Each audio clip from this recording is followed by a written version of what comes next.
Huawei Watch GT6 Series, satu-satunya jam tangan pintar bergaya dengan bateri tahan sehingga 21 hari, mod aktiviti luar dan pemantauan kesihatan secara lengkap. Korang tak pernah nampak kan jam yang boleh bertahan sampai 21 hari tanpa charge pun? Dan ada lebih 100 sport mode yang ada dalam jam digital ni tau. Dan professional head function macam ECG, HRV dan juga cardiovascular insight pun ada dalam jam ni. Macam tak percaya kan, tapi bukti dah ada depan mata. Sebab itu ramai yang ternanti-nantikan jam ni. Serba-serbi lengkap babe. Korang cakap je senaman apa yang korang nak buat, dalam ni memang dah ada. Senaman tarik nafas ataupun nak lepaskan tekanan pun ada. Pilih je mana-mana sport mode, tahu-tahu boleh kira degupan hati korang.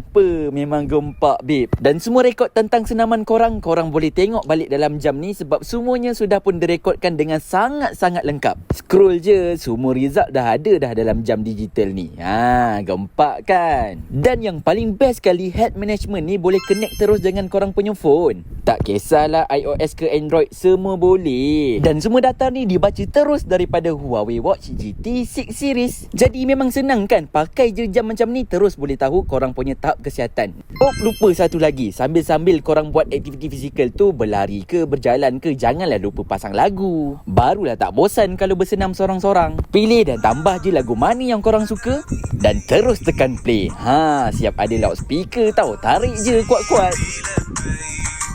Dan Huawei GT6 Series ni dah available sekarang tau. Dan siapa yang buat tempahan awal berpeluang untuk dapat hadiah istimewa daripada Huawei, iaitu Huawei FreeBuds 6i dan 3 bulan Huawei Health bernilai sehingga RM446. Dapatkan satu, dah buat tempahan sekarang.